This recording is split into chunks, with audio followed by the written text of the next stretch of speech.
Hello and welcome to episode 5 of my video podcast, It's Time with Mickela Panday. Today we have with us former Speaker of the House and former Chairman of the Police Service Commission, Mr. Nizam Mohammed. Thank you for joining us today to share your knowledge and experience in both the legal and professional and political fields. Senior, there is no substitute for experience, so thank you so much for being here. It is a pleasure to be on your program, and I'm sure that we will have a wonderful and informative session. Thank you so much. Sina, if we can begin, I wanted you to be here with us today because you're in a very unique position to give an objective insight into recent events. Not only recent events, but also constitutional reform and the way forward. Because you were a former Speaker of the House and then the Chairman of the Police Service Commission. So, Sina, if we could please first deal with, and this is really for the purpose also of our younger viewers, if we could deal with parliamentary procedure and set out in the Constitution, and namely the election of a Speaker after a general election is held, and the role and responsibility of that Speaker. After an election is held, the first business of the newly elected body that would comprise the House of Representatives is the election of a Speaker. A meeting is convened by the Clerk of the House. The Clerk of the House presides over such a meeting, and the Clerk of the House looks after the election of a Speaker. When a Speaker is elected, immediately after a Speaker is elected, the person who has been elected as Speaker is escorted to the Speaker's desk in the Parliamentary Chamber. He is preceded by the Sergeant at Arms in front of him, bearing the mace. The Sergeant at Arms goes before the dais where there is a stand, and he places the mace on that stand in a very, very solemn fashion, and then he bows to the Speaker. The Speaker returns the bow and he moves out of the scene. Right. Immediately after that, the oath of office is administered, and the Speaker takes the oath of office. Why I have taken the trouble, or rather I have spent time on talking about the placing of the mace. While it looks like pomp and pageantry, and it is much, much more than that, and it is a great significance. The mace symbolizes the power of the masses, the citizenry of the country. When that is placed there, the unspoken message, when the Sergeant at Arms bows to the Speaker without speaking, what the Sergeant of Arms is telling him is, this symbolizes the voice of the masses, and you have been elected by 36 or 41 of their representatives in a general election, and they have just convened a meeting, and they have elected you as the individual to look after the voice of the masses through these 41 representatives, so that whenever that mace is placed in its position just in front of the clerk and the deputy clerk, who both sit in front of the Speaker, it must be clearly understood that it is the people's business that is at hand, and we have to conduct ourselves, both the members of the House and the Speaker, in delivering to the to the masses, to the public, to the citizenry, and Senior, that is a very, very sacred responsibility that has to be discharged with the highest level of efficiency, respect, and understanding. Senior, that is correct, and I'm glad at least for the younger viewers that they would have gotten an opportunity to know that. And not just the younger viewers, I feel a lot of people did not know that perhaps symbolic meaning of the mace. Now, Speaker, I wanted, of course, not Speaker, I feel like I'm in the Parliament. Senior, it is the Speaker's responsibility to enforce all the rules and maintain order, and that is in the Constitution. Last Thursday, the country looked on almost in disbelief as the House descended into mayhem and disorder.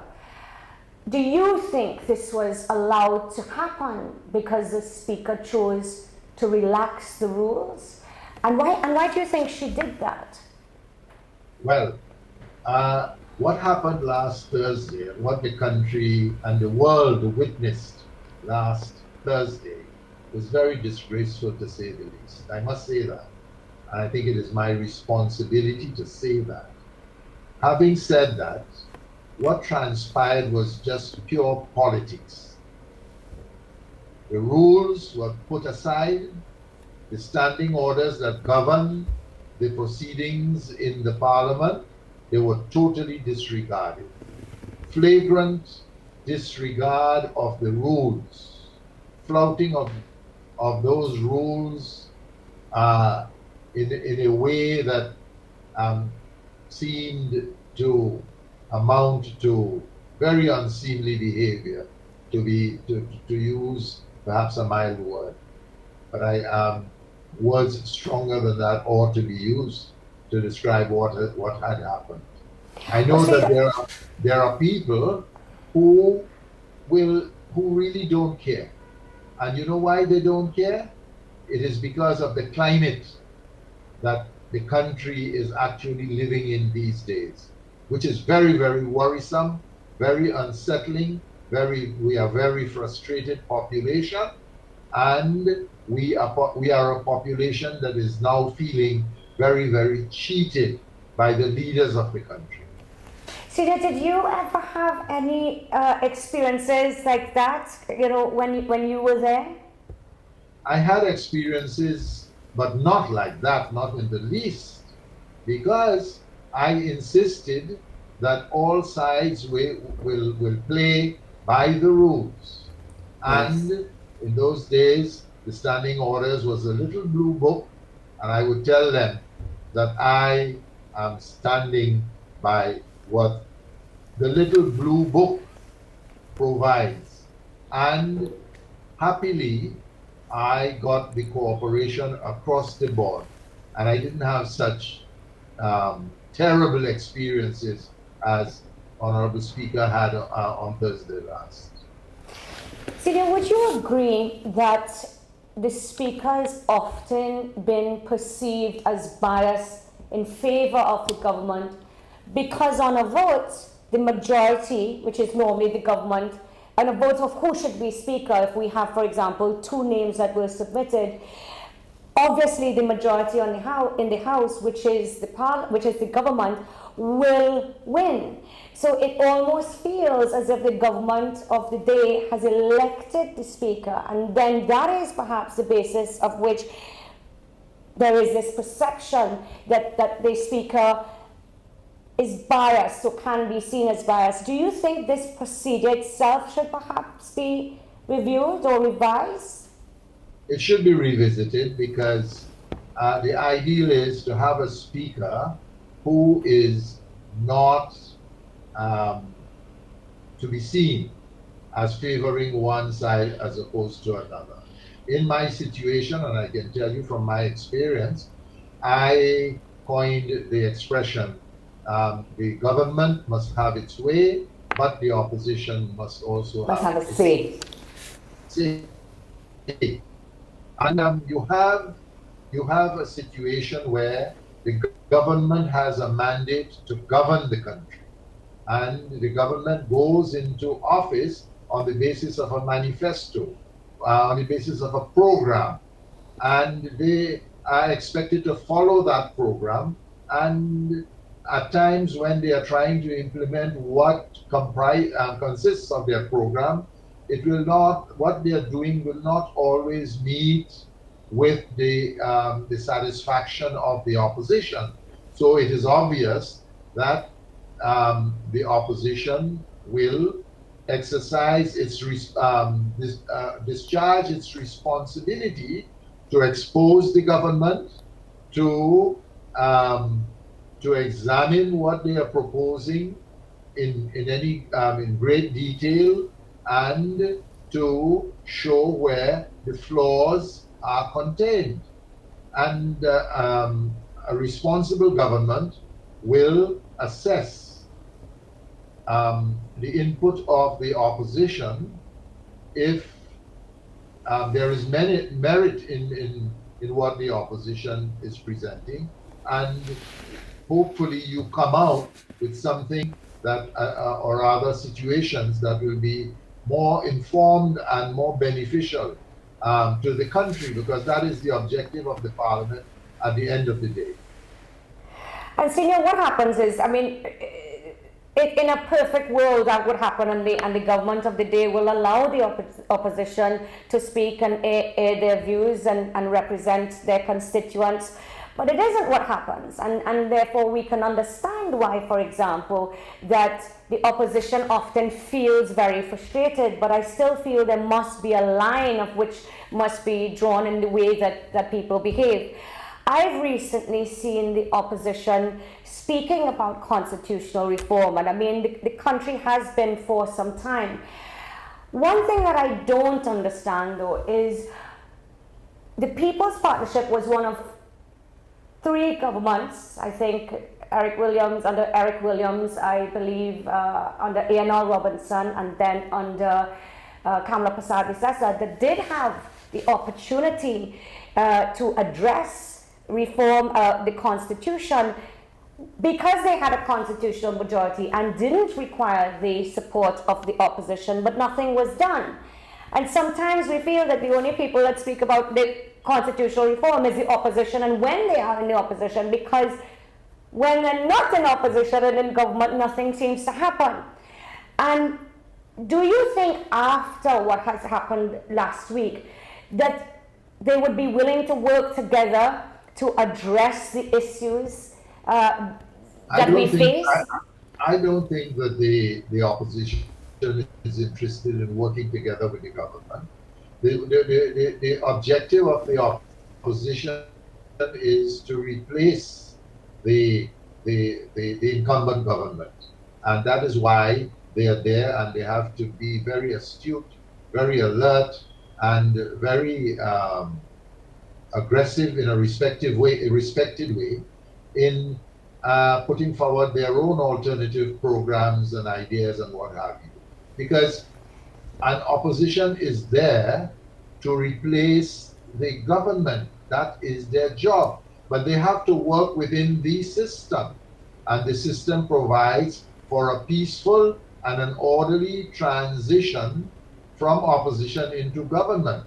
But what obtained on Thursday last, I must say, I don't think that kind of behavior would ever help any opposition in getting into government.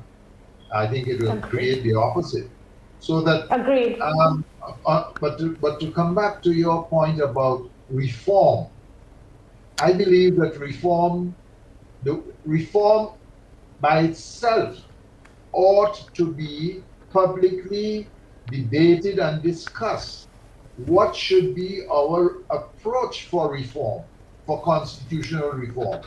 And if we can find consensus on an approach to constitutional reform, whether a government has a majority and will not have to rely on an opposition for support, will become irrelevant, because if you have the public engaged in the exercise and you have the public backing constitutional reform, both sides of the fence will have to bow to the wishes of the public, in the sense that you set up the structure and the mechanisms for receiving and considering ideas and thoughts regarding reform, looking at our present constitutional structure, and putting together something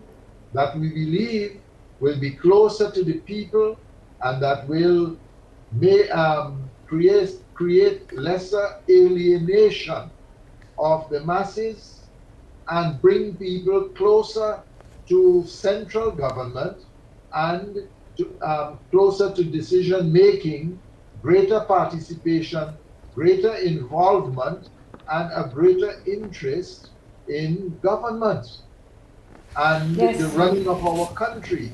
That will even assist a government, in addition to an opposition carrying out its role in the parliament, in the sense that a government will always be mindful of the fact that you have a very watchful public, a public that is very informed, and a public that is constantly and persistently placing you, the government, under the microscope, so that you would perhaps find answers to eliminating the kind of corruption, the kind of nepotism, the kind of dictatorship, the kind of heavy-handed behavior, and even heavy, loud-mouthed utterances amongst our politicians. We may have better examples being set for the younger generation, and we will see people looking at our parliament and our leaders in government and in opposition and in the politics of the country, looking at them in a more respectable and in a more reverential way. And that is what we should be focusing on. Yes, Senior. And it would be remiss of me if I didn't pick your great legal mind to ask you a little bit, because I've seen so many different people giving different sort of commentaries. As this was the first time an attempt was made to impeach a sitting president, everyone was on novel territory. Just in your opinion, was the Speaker correct to lay down the guidelines she did for the motion? Of course, it was her responsibility. She is the one who is the chairman of the Electoral College. And this word impeachment reminds me of an old saying, monkey see, monkey do. This is what they were having at Capitol Hill in Washington some time ago when the present president of the United States was elected. Didn't we have something like that? The only difference between what happened at Capitol Hill and what transpired here Thursday last is that at Capitol Hill it was an outside job, outsiders invading the parliament, and in Trinidad you had insiders doing what transpired at Capitol Hill, you know. Don't forget. Exactly. And I didn't think about that. I really didn't think about that, and I haven't seen anybody sort of make that analogy, and I think that you're absolutely right. My own view is that the Speaker's guidelines did allow for debate. So here what? The guidelines. Sorry, did not allow for debate, because she specifically said the guidelines did not allow for debate. But I looked at it, I read it, Celia, and I said the Constitution said that they didn't allow for debate until the matter, I believe, was passed by 2/3 majority of the Electoral College. And in my mind, we never got to that stage, so that no debate could take place. That is just, I don't even think that's an interpretation of the Constitution. I think that's exactly what it says. Listen, we must see what transpired in the context of the law, and we are under an obligation that we must follow the law. Section 36 of the Constitution says that you file a motion and you must put in that motion full particulars. And full particulars mean just that, full particulars. Does the Constitution state that? Because the Constitution does not anticipate or support or suggest a debate. The motion has to sell itself. And the motion put before the House is intended to influence members beyond the mover of the motion to support or to not support. Okay? So that when you go with a motion, you go with the positive approach of winning minds and influencing members, your fellow members. Now, if you get past the House of Representatives, the Constitution says go to the Electoral College. Correct. It doesn't say Electoral College in Section 36, you know. It says the House of Representatives and the Senate assembled together. Does that not mean? Yes. That's the only way the House of Representatives and the Senate can come together is via the Electoral College. Electoral College. Good. Correct. Pursuant to the Electoral College and the provisions for an Electoral College in the Constitution says you must make regulations for the operations of the Electoral College. And regulations were in fact made and published. Yes, it was published, I think, the Tuesday before. Those very regulations say, where these regulations are silent, the Speaker has the authority to make rules. Right. So this is unprecedented impeachment. You understand? I understand. First time in the history of our country, the Electoral College is meeting for such business. It has never happened before. The Speaker it is her responsibility to make sure that she outlines how we are going to proceed when we get together, if we get so far as to meet as the Electoral College. But Senior, if they insisted, sorry, forgive me. And how do we conduct ourselves when we meet as the House of Representatives? So what she did was, she put together a set of rules for the guidance of all concerned. And she merely discharged her responsibility. Senior, if we could quickly go to the Police Service Commission, and no one has sort of addressed this, and I myself wanted to ask you as a former chairman. The entire Police Service Commission has now resigned. My question to you is, can any member, including the chairman, now be held accountable for actions and decisions they took while they held office, or it's just all over now? Well, that is something that perhaps can be considered. But looking at what has happened, and that can be explored, but the best way to explore that is, to my mind, is bear in mind what has transpired. All this brouhaha, all this emotion, all this confusion, all of this started with the Police Service Commission. Correct, yeah. And to my mind, it ended when the Police Service Commission collapsed. Yes. And if we understood the importance of diligence in government, I would have thought that a responsible government would have turned night into day to replace, yes, to replace, yes. put in place a new police service commission. We should have been having a functional police service commission today, and maybe all that transpired on Thursday would have been averted. Up to now, Exactly. we do not have a police service commission, and we do not understand the gravity of the problem. We have a Yeah. headless police service. You have people going home and being sent home in a selective way, according to news reports. You know, people who were there on contract. And, you know, what is the perception that is creating? That the perception that that is creating is that it is spite. And when you are spiting people like that, the members of the public, in their own consciences, they have something in them as to what is right and what is wrong.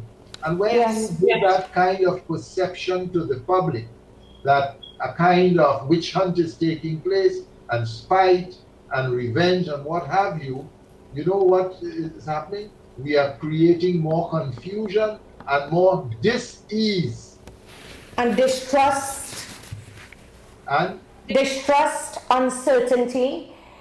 And to me, I just cannot understand why the focus has not been on appointing a new police service commission so that they can then begin the job of providing the merit list, and then the procedure continues. Because again, as we have said, Senior, you can't, nobody to appoint, nobody to promote, nobody to transfer, nobody to discipline as it currently stands. And we already have seen that we have a serious problem of crime in this country. Murders are on the increase. But Senior, before we close, sorry.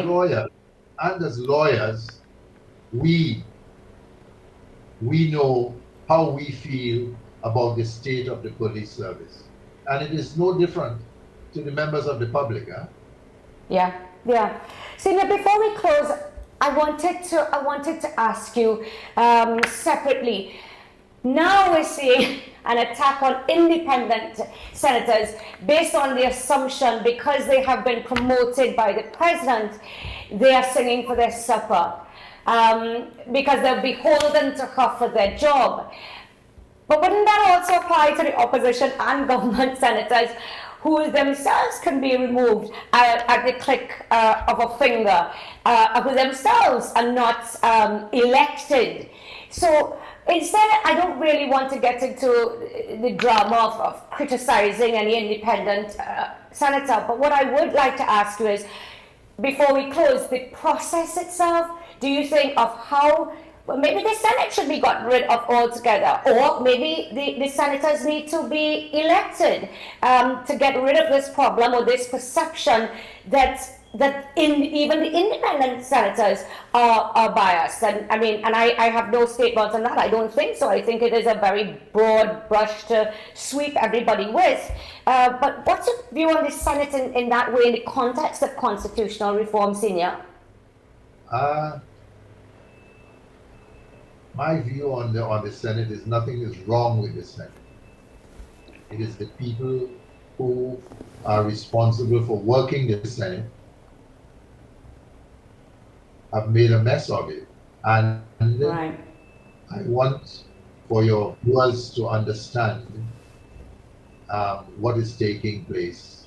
A lot of what is taking place amongst our politicians of today who hold office, what they are doing is they are chiseling away of the little that is left as far as our freedoms are concerned and our rights are concerned. And you see where it has started at the very, very top with the head of state. The head of state is head of state. The head of state is the head of the parliament. The head of state is the head of the executive. In the head of state is vested the powers of the armed forces. Everything has to do with the head of state. And I hear a lot of talk about the head of state being ceremonial. Not so. If we understand this, the symbolic importance of the head of state, because the head of state is the embodiment of the state, and the state embodies the entire population. has to do with all of the people. When we understand it like this, we will understand that as politicians, we have to be discharging our responsibilities with the greatest level, the highest level of competence, decency, and responsibility. Absolutely. And to say that independent senators are singing for their supper is grossly insulting, I very agree. demeaning, I totally agree. uncalled for. So that it I is not agree. only the president that is under attack, it is the Senate that is under attack via the independent senators, and some of the nasty things that were said to those senators. I feel very sad, and I think it is very unbecoming for the And debate. bullying, and the bullying, we talk about bullying, it's such a serious The thing today, roguish, especially with young people. We saw it the happening at the roguish highest behavior, level. the roguish behavior. We could have done without the roguish behavior. I I agree. believe, I agree. yes, go ahead. Thank you So so much. that So, I just wanted from you just some closing words. I mean, because we've learned so much, and I hope people watch and rewatch and learn, because every day is a learning experience, and I myself have learned so much from you. If you had any closing words for our viewers, you it's a know lot what? that we've had to absorb today. Do you know what are my closing words? My wish is that God will spare my life and I can do another program with you. I want for you and I to talk to your viewers about the state of education in this country and the state of our children. Nobody, That it would be seems, merely a handful of people are concerned, right? One commentator within the last week Monday, he's calling it educide. He says the suffering and the destruction is, and I don't know where he got that word, educide. like genocide of education. Another professor emeritus, right? He is saying that, oh, the government had appointed a cabinet committee to look at the SCA and to look at the Concordat and all of that, and apparently they have abandoned that. Look at what is happening in the schools. We want to talk about what is happening in the schools, and our Yes. children are not getting a good deal. Yes, and that's Every one unfair. of your listeners, Mickela, who is listening to your program, will agree with me that our children are hurting in such a bad way that we need to talk about them and their welfare. Sina, I would appreciate that very much. We did do a show. I think it was the two episodes before, on education, and we had the president of Tutor on, and we talked about tech voc and things. But I think we do need a show specifically to say the dangers of what's happening, what we're doing, and how we are depriving our children of education, and we are losing a generation of children who we may not be able to fix. Another generation. Yes, Senior. Senior, I want to thank you so much for taking time, for being with me. I know that you are busy. I know that, and I appreciate it. I've known you since I was a very, very little girl, and to be able to sit here with you today and to talk and learn something and share something with our viewers has been absolutely wonderful. I thank you so much for your time. You're most welcome. It has been so enjoyable. Thank you very much. Thank you. Okay, bye-bye. Our country is in need of stability, and what we are witnessing can only lead to further unrest. I do not believe this is the way forward. Politicians need to stop being motivated by self-interest and act in the interest of the citizens. We do not need a revolution. We need a resolution. Thank you, viewers, for tuning in. Please click the like button, subscribe to my channel for free, and hit the bell icon so you won't miss any new episodes. I thank you, and God bless.